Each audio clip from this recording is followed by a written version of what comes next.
Assalamualaikum. Today our topic of discussion is viral markers for hepatitis B infection.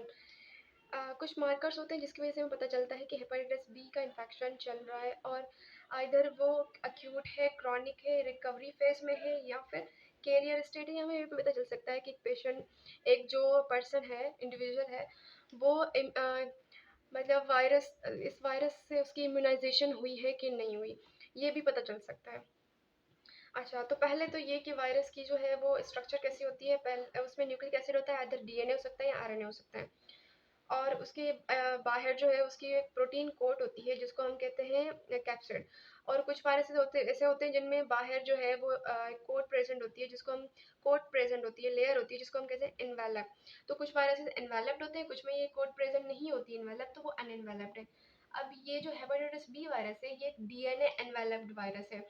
अब envelope के ऊपर जो protein present होती है वो जब इस वायरस का इन्फेक्शन होता है तो ये ब्लड ऑफ द पेशेंट में आ जाती है। ये हेपेटाइटिस बी सरफेस एंटीजन, इसको यूज़ किया जाता है as a screening test before blood transfusion. हमें पता है कि डोनर के ब्लड को स्क्रीन किया जाता है कुछ वायरसेस के लिए। उसमें हेपेटाइटिस बी वायरस भी आता है और सी वायरस भी आता है, और कुछ और डिजीज भी होती है जिनकी स्क्रीनिंग होती है बिफोर ब्लड ट्रांसफ्यूजन।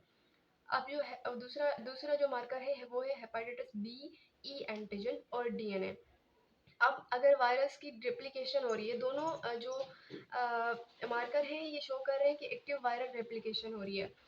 और दूसरी होती है हेपेटाइटिस बी कोर एंटीबॉडी। अच्छा, हेपेटाइटिस बी कोर जो एंटीजन होती है वो कभी भी सीरम मार्कर नहीं होती क्योंकि वो ब्लड में नहीं आती, वो हेपेटोसाइट के अंदर ही प्रेजेंट होती है। ये वायरस का जो न्यूक्लियर कैप्सिड है उसके ऊपर प्रेजेंट प्रोटीन होती है। अब उसके खिलाफ अगर एंटीबॉडी बनेगी तो वो as a third serum marker होगा after the hepatitis B infection. और इसके अलावा होती है हेपेटाइटिस बी सरफेस एंटीबॉडी। अगर ये प्रेजेंट है तो ये हमें बताती है कि रिकवरी पेशेंट में हो चुकी है। और हेपेटाइटिस बी जो ई एंटीबॉडी होती है, अब ई एंटीजन शो कर रही थी कि एक्टिव वायरल एप्लीकेशन हो रही है, ई एंटीबॉडी बन गई, इसका मतलब है रेप्लिकेशन नहीं हो रही, replication is over. Acute hepatitis अगर है तो उसमें हमें क्या क्या मार्कर्स मिलेंगे, तो उसमें hepatitis B surface antigen positive मिलेगा। और उसके अलावा हेपेटाइटिस बी ई एंटीजन भी होगा, इसका मतलब है कि एक्टिव वायरल रेप्लिकेशन हो रही है। और हेपेटाइटिस बी कोर एंटीबॉडी हमें मिलेगी, लेकिन वो आईजीएम टाइप की होगी क्योंकि इन्फेक्शन अक्यूट है। और सारे बाकी जो टेस्ट हैं वो नेगेटिव होंगे।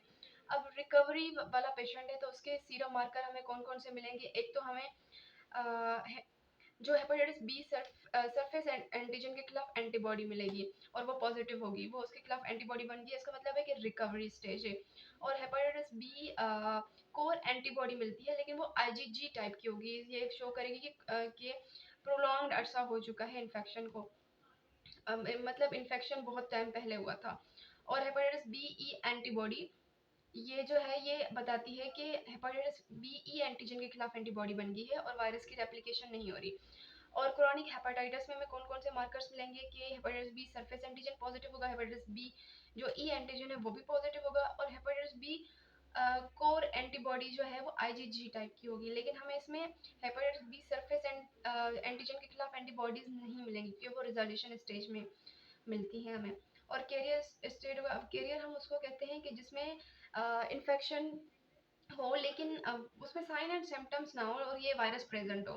अब साइन और सिम्टम्स नहीं प्रेजेंट, इसका मतलब है कि उसकी रेप्लिकेशन नहीं हो रही होगी, मतलब एचबीई एंटीबॉडी प्रेजेंट है तो वायरस की रेप्लिकेशन नहीं हो रही है, इसलिए साइन